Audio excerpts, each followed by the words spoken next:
Hi everyone, today's video is ankle rehabilitation following a sprain.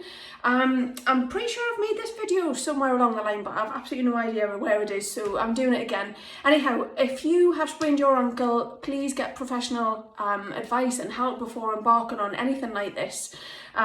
But for those patients that I'm signposting here, or for people that I've spoken to already, or for those that have already had a diagnosis, they know they're fairly well along in the healing process and they just need to get going, then I'm hoping that these exercises may help. So here they are. We have a few bits of kit that I use. So we've got a Pilates ball. I'm not a Pilates instructor, by the way, but I use a Pilates ball to do some heel raises, which I'll show you, and a wobble board. So this is just, or a wobble cushion. This is just a cushion with lots of knobbles on it. You can get them really cheaply. Very good for proprioception and very good for balance. So ideally, when you're doing these kind of exercises, kind of do them barefoot, really. I'm not going to because I'm at work today.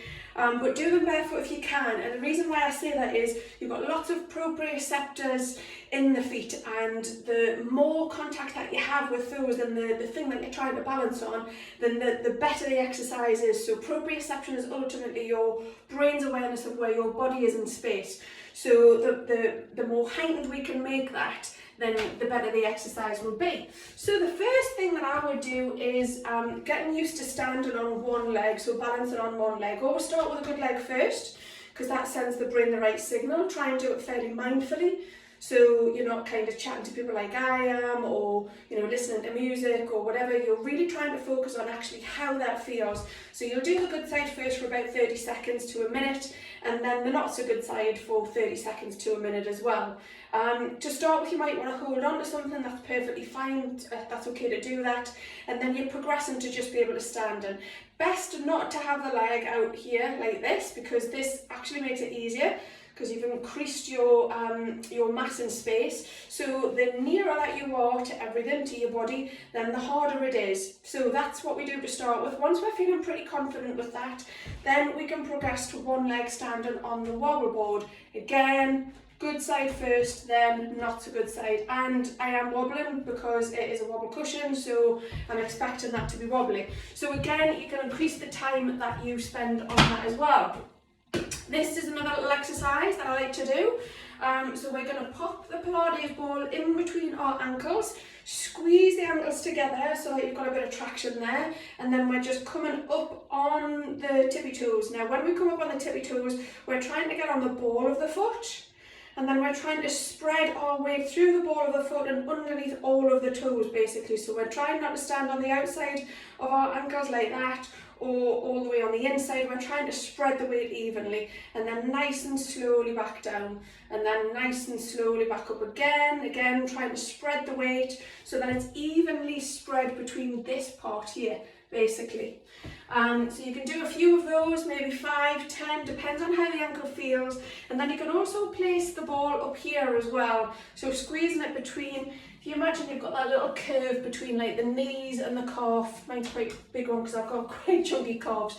So you just want to squeeze that ball there, get the feet as close together as you possibly can with the ball in, and then again just coming up, trying to distribute the weight again, and then nice and slowly all the way back down. You will probably find, if you've sprained your ankle, which is generally around this area, you'll probably find that there is a little bit of it's a little bit stingy, a little bit sore when you do these kind of exercises. So if it's a little bit sore, so if you think no, there's no pain, 10 is the most pain that you can imagine. If you're approaching a 4, that's okay, but if you start to knock the door of a 4, you know you need to pull back a little bit. So I'm expecting these exercises to be a little bit uncomfortable, but they shouldn't be pain inducing. However, afterwards they can feel a little bit sore, your ankle afterwards. I would probably also afterwards, I would just pull my ankle through a range of motion, so flexion and extension, or dorsiflexion and plantar flexion as we call it, and then pulling it in just a little bit, because you might feel that pull a little bit there, and then they're out the way as well. So you're just stretching through the ankle just a little and get to the point where you can kind of hold dorsiflexion, so pushing the foot away towards the earth almost for a good 30 seconds, and then opposite, pulling it all the way up for a good 30 seconds as well, and then just circling through the ankles. It's very normal for a previously sprained ankle to click an awful lot and make a lot of crazy noises. This is actually kind of normal. It's nothing to worry about, not unless you feel a click and then an immediate pain, so try not to worry too much about that. If you've got any questions, then please get in touch as always, and if you want me to do a video on anything in particular, no problem at all. But what I would say is, if you have had a sprained ankle, then once you've kind of rehabilitated it, it's all about strength to prevent it from happening again. So we would usually look to prescribe some more exercises that are kind of a little bit more high level than these. So if there's anything that you want more information on, please get in touch. Okay, take care. Bye now.